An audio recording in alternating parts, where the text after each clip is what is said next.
Hello, beautiful people. Welcome back to another video where I'm timing a 21 Pit of Saron on my Blood Death Knight. This is an interesting key. A lot of fun things happened here. Also, fun context, my talents and stuff in the beginning here. So go ahead and pause the video to see what I'm wearing. But this is our third time running this key. The first two times we got to the mini boss at the end and then wiped because of shenanigans each and every time. So this is a really good group of people. This is our third time we time it. We got to the end every time. And we do things a little bit different on this key, but you'll see as we get there. So this is the first pool. This pool is so scary for Blood Death Knight. So I'm gonna interrupt there just to try to help build, gather a little bit here, and then pull that other pack. And then I start doing Blood Boil, Death Strike, I AMS for the Graveblade here, the Frostbane Slash. And then once I get all these guys, I grab these last two Enforcers.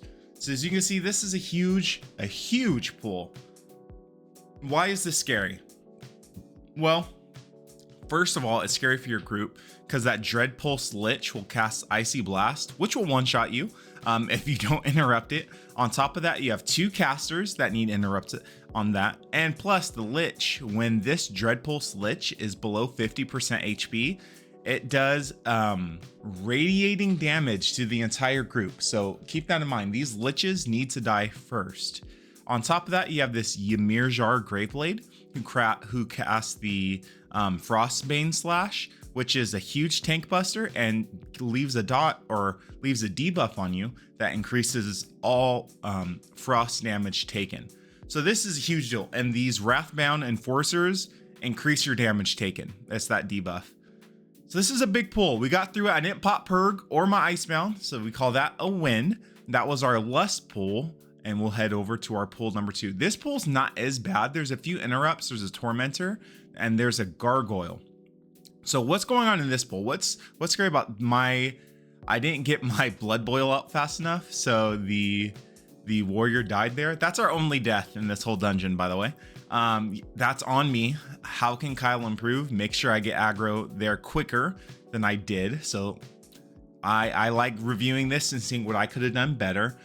But what's going on in this pool is you have a Gloombound Shade caster who's going to cast, so make sure you interrupt those targets. You have an Arcanist Cadaver. What does this Arcanist Cadaver do? It casts Nether Burst, and if Nether Burst goes off, it wipes the whole group. It deals big damage. So you have interrupts. You also have the Plunge Talon Gargoyle. What does the Plunge Talon Gargoyle do? It goes and picks someone up, flies in the air, and drops them. There are ways to get around this. So for example, you can Freedom, you can Tiger's Lust, you can do things like that to kind of free, because it counts as a movement and pairing ability. So if you have a Paladin, if you have a Monk, these are great because you can just cast Freedom, Tiger's Lust, and other abilities. If someone wants to let me know in the comments what other abilities work, please let me know. But that's what's going on here. You also have a Wrathbone Enforcer, which increases the damage you take in this pack. So this pack is not really all that scary for tanks, but it does do a lot of damage to you. We skip this here. We grab this Plagueborn, these Necroses. We grab this Graveblade, and we grab this pack of mobs here. This is a big pool for us tanks. What's scary about this pull? And we got two Lumbering Plague Hounds. So this pack isn't too scary. There's gonna be lots of movement here, as you'll notice. Well, when you're a Blood Death Knight, every pull is scary. But with that said, what's going on in this pool? You have the Graveblade, which will do the Dark Pull, so two big gray circles on the ground. He'll also cast Frostbane Slash, which is the tank buster, and it leaves a dot on you to take more frost damage. What else is going on here? These Lumbering Plague Hordes or Plague Beast, they'll leave green goop on the ground, as you see right there. You just don't want to be in it. So get out of the green goop, get out of the purple goop. Watch out from the Nether Burst from the Cadaver. There's interrupts, there's tank busters, there's AoE, and on top of that, you have the gargoyles. So again, this is just like an amalgamation of every single pull that you did. This is done previously. This is a Yeah, an amalgamation pool. There's lots going on. Tank Buster interrupts, Gargoyle picking people up, moving from the ground for AoE.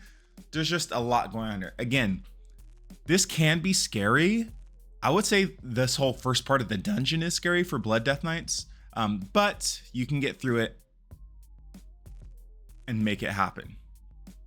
So we get the person here. This next pool is going to be a small one, so we can breathe a little bit here. Grab this Necrolord with the Shadebound. I interrupt. Blood Boil to get some aggro there. And then we pull this Proto Drake. I was trying to look. Iceborne Proto Drake with the Graveblade. So what's going on with this pool? You'll notice there's a theme with all these packs. They have the Graveblade, which does the Tank Buster and increases the frost damage you've taken. But now we see, so you increase frost damage, but now you see we have a Proto Dragon or a Proto Drake in this pack. What does the Proto Drake do? It deals frost damage. So you get hit by the Graveblade, you take more frost damage. This Proto Drake is going to hit you hard. Also has that frontal AoE, the frontal breath, you can just get out of that. So you have the Tank Buster, you have increased frost damage, you have a Shadebound, which has an interrupt, you have a Necrolord, you have a Cadaver with the Nether Burst, and we do have an Enforcer, which increases the damage you take here as well. You'll notice there's a theme. Every one of these pools, there's something scary, especially for the first half of this dungeon.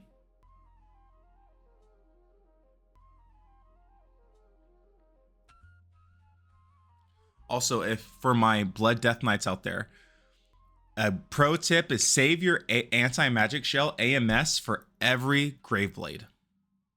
Just, it'll help out a lot. We grab the Shadebound Caster, we grab these ghouls here, and we grab the Lich and the Tormentor and the Enforcer, and we just game here.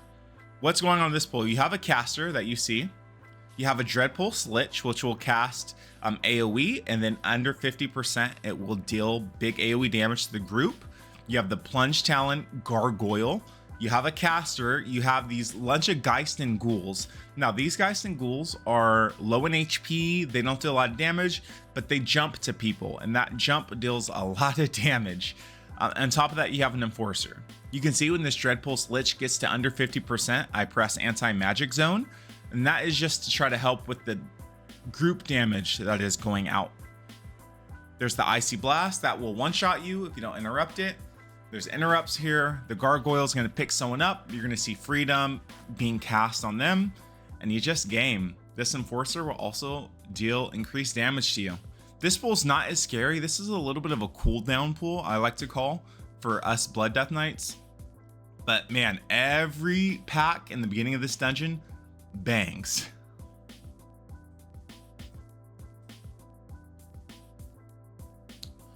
And we have a really big pool coming up here. Again, we get all these ghouls. I Blood Boil just to try to generate some aggro. We get this Enforcer and this Gargoyle. I Blood Boil again. I sit here for a second just to make sure I have aggro of everything. And I go into this pool with the Graveblade, the Proto Drake, the Casters, the Plunge Talon, and the Geist. So what's going on in this pool? You have the frontal. I pressed my pot here, because this is a big pool for us. I press my pot here. We're dealing with casters. We're dealing with our Tank Buster from the Graveblade. And we're also dealing for increased increased frost damage as well. There's also an Enforcer in this pool, so we're also just taking more damage, period, because of this pool. There's a lot going on, a lot going on in this pool. As this pool dies down, you'll see me grab this caster and the two ghouls. The reason why I do this is because this is easy percentage. We can deal with this. This is not super scary. So again, just casters and ghouls jumping on. There's purple stuff on the ground you want to get rid of and get away from those. There's the Frostbane Slash that I press AMS for, just to get ready for it. And as this pack dies, we're going to go into the boss.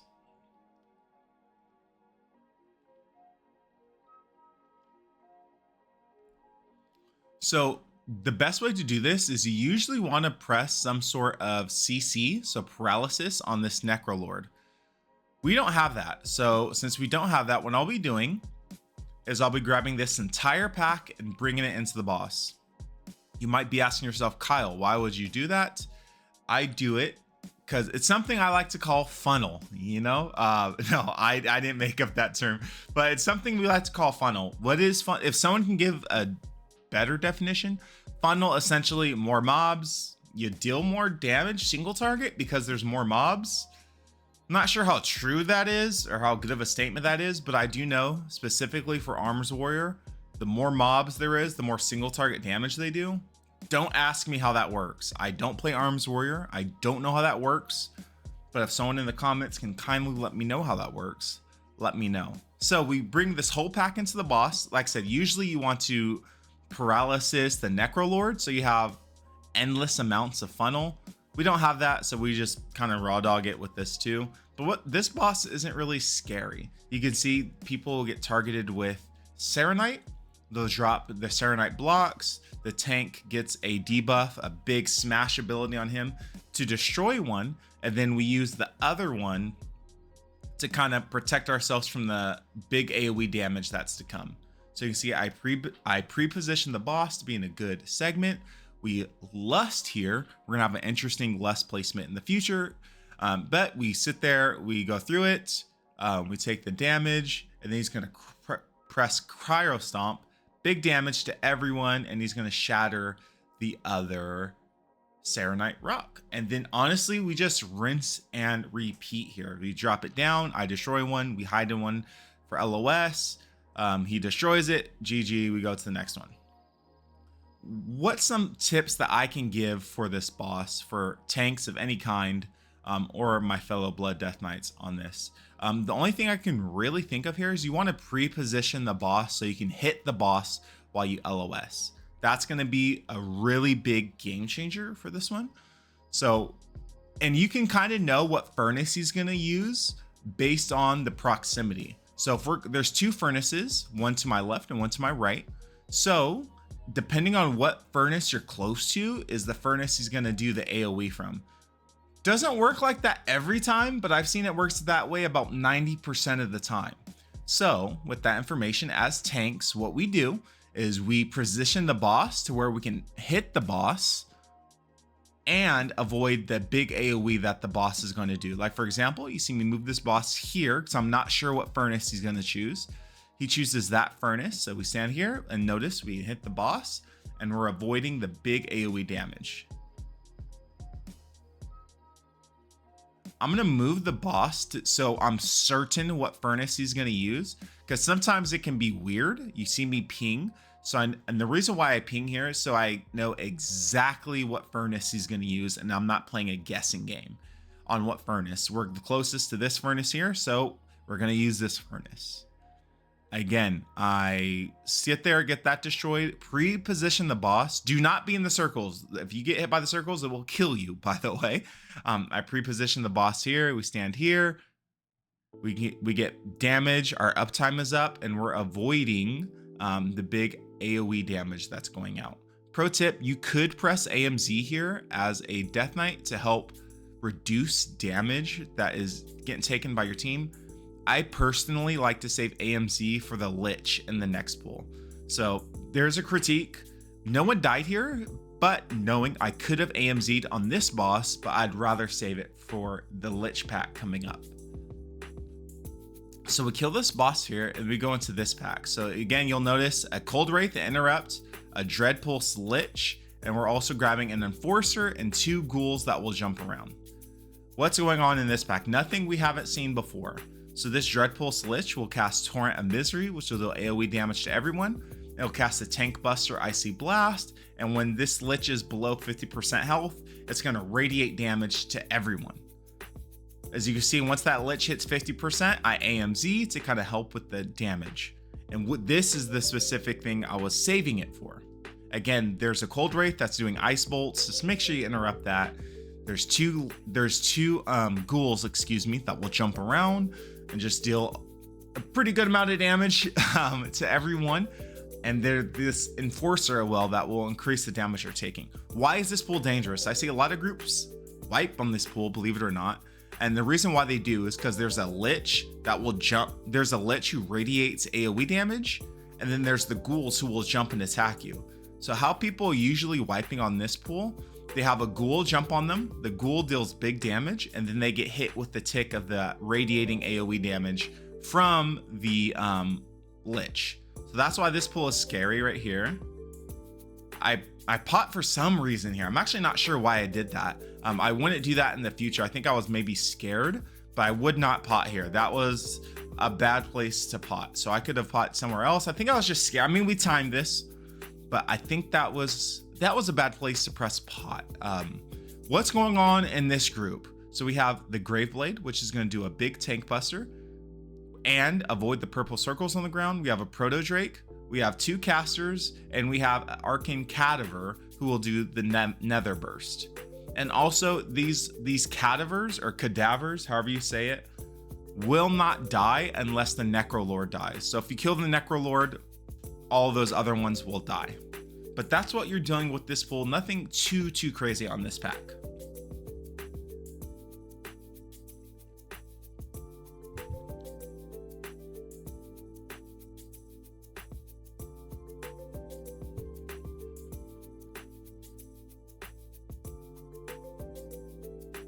So as this pack dies, now we go into the boss. So this is quick, 2 packs and we're into the boss.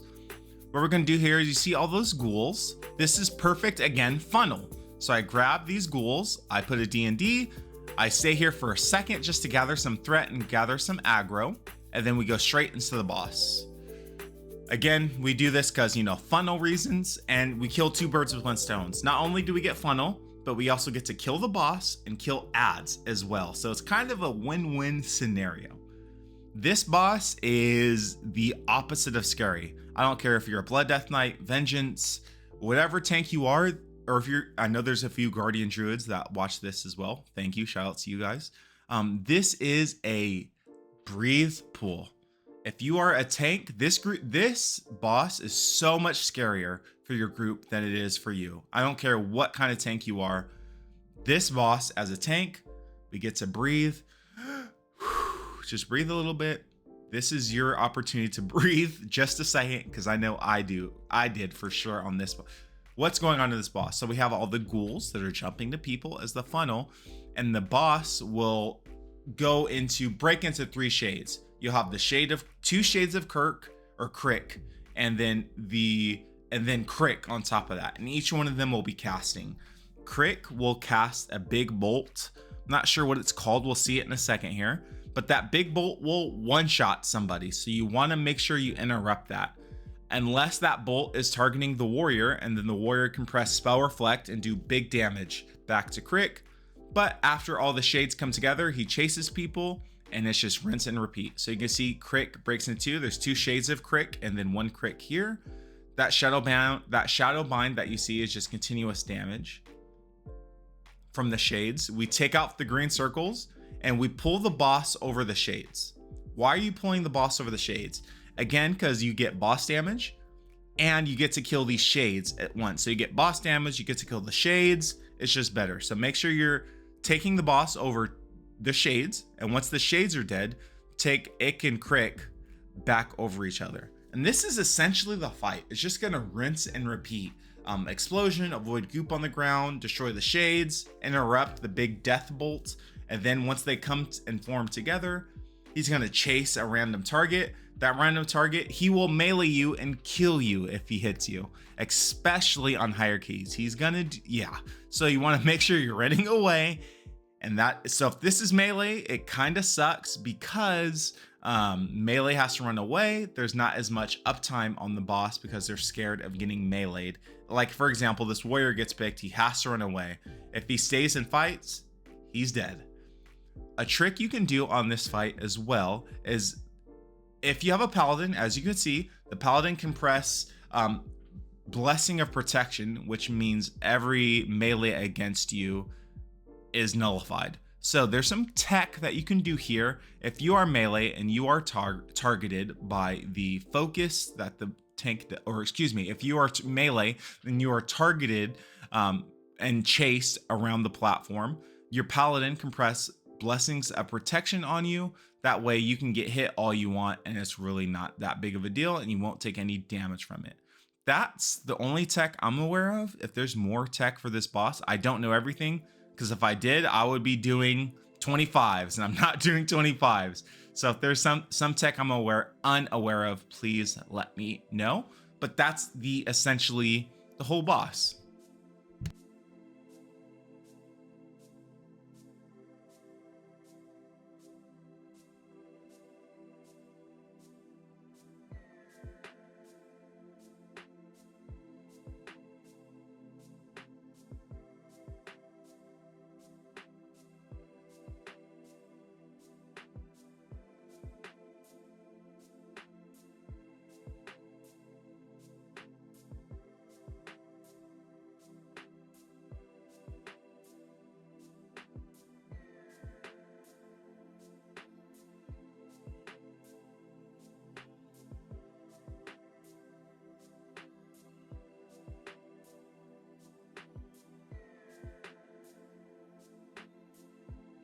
So as this boss dies, here's where the interesting lust comes in. So you want to avoid this group here. So you just run up the hill and you're fine. Here's actually where we lusted. I didn't realize we lusted here until I went back and looked at the footage. This is a big pool. We have 2 Grave Blades and we have 2 casters with a lot of ghouls. So we have big tank buster, big AoE damage, big casters, and this is scary for your tank because of the 2 Grave Blades. As you can notice, we lusted here. I didn't even realize we lusted here until after the key. So I was like, why didn't we have lust for the last boss? So it can work. We obviously timed this key, so you can lust here, but I want to be clear, we did not talk about this. I didn't know we were doing this until I looked back at the key. So you can lust here and still time the key on a 21, which is crazy. I didn't know that.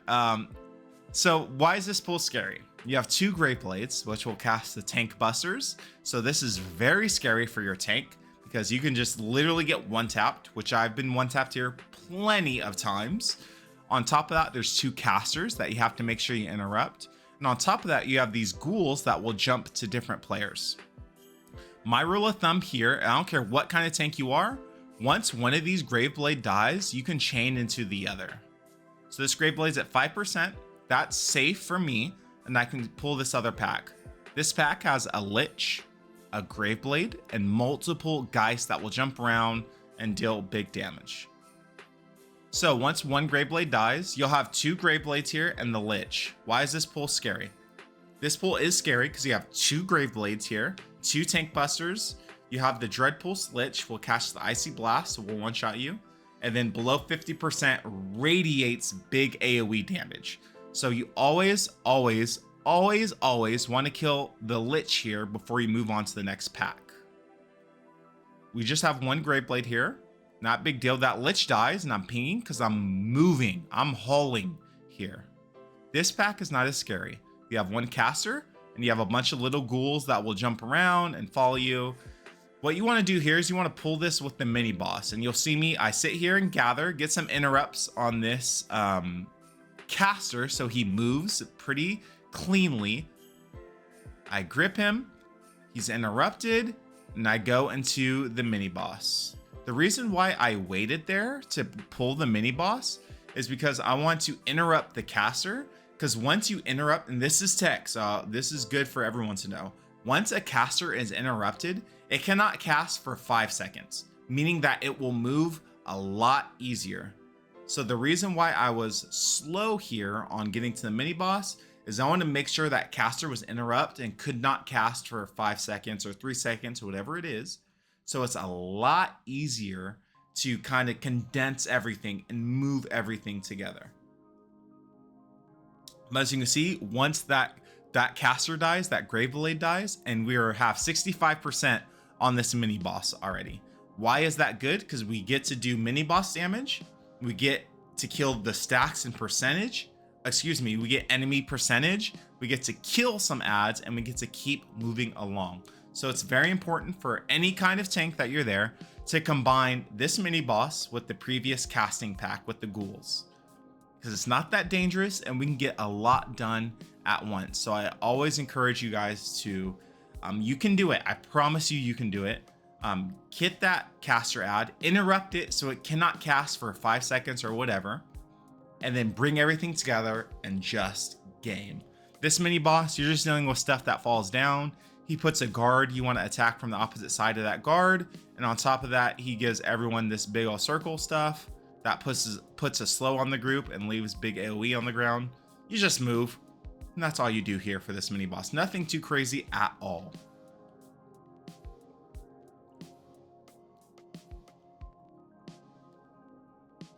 And then once this guy dies, we avoid ground and we go into boss. And I remember when I was at this part, I was like 6 minutes on Lust. I remember thinking to myself, I was like, what in the world? How come we don't have Lust for this boss? I was like, what? How come we do not have Lust? Now we know, but I remember when I was live doing this key, I had no idea why we didn't have Lust. And on top of that, here's some insider. I was talking to my wife on the phone in the middle of this key. So as I'm doing these mechanics, I am talking to my wife on the phone. Like right now, at this point of the footage, I was talking to my wife on the phone. What's going on with this pool? This boss really is not all that scary. DPS will be targeted with ice stuff. So you put the ice stuff over the green pile so they don't summon ads. There's a lot of avoid the room. There's a lot of avoid the ground, avoid stuff on the ground, but that's it. Really nothing too crazy here on this boss. Nothing too special. He also does a big knockback, which you'll see me cheese later with Death's Advance. But once the DPS puts down the ice blocks, he's going to summon the rest of the ads. You see there's a plague spreader that you have to interrupt, and a bunch of ghouls coming out. So you keep this plague spreader interrupted, you kill down the ghouls, and that's essentially the boss. There's all the little ground stuff I was telling you about. I told you there's a lot of avoid stuff on the mechanics. We kill those, and then we just rinse and repeat. I ping myself because I'm waiting until I see this cast. So Bone Infusion is when you want to press AMZ. The reason why you want to wait for Bone Infusion is because it will do massive AoE damage, and it also leaves a dot on you as well. So with AMZ, we reduce the amount of damage being taken by it being cast, and on top of that, we are reducing the amount of damage being taken by the dot as well. So the initial damage and the dot, much better time for AMZ. I see a lot of people press AMZ on inopportune times. If you really want to maximize, whether you're Frost, Unholy, Blood, if you really want to maximize and be the best DK you can be on this fight, wait to cast your AMZ until Bone Infusion. As you can see, I'm moving the boss near these piles so on my melee can have maximum uptime. He goes into ads. We have a plague spreader. I interrupt. We have a bunch of ghouls. Just make sure I get threat on those ghouls and rinse and repeat from here. Nothing too crazy on this fight. This fight is not scary. There's just a lot of movement on this fight. So you may see a lot of people prefer casters because casters are really strong in this dungeon because they can sit at range for all the bosses. They don't have to worry about being meleeed. They can worry about just casters are preferable for this dungeon, but you don't have to have casters. As you can see, I pre-position the boss so my melee can at as high as uptime as possible. I use Death's Advance to kind of cheese the Scourgelord here so the jumping is not too far. And I tank the boss near piles so my DPS can just do as much damage as humanly possible. It's all in the name of uptime for this boss.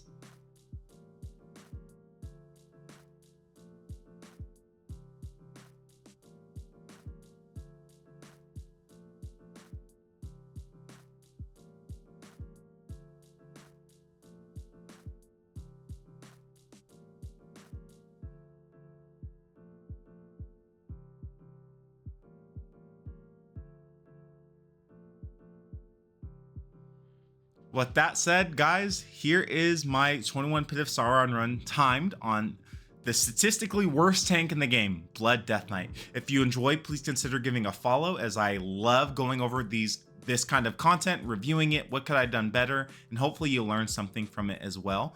WoW is my hobby. You can catch me Twitch streaming live, link in the bio. And I love talking to people. So if you're interested in talks with billionaires or people who have lost 500 pounds, check out my podcast, also linked in the description. But there we go, 4 out of 8, 21. I'll see you guys next time. Peace.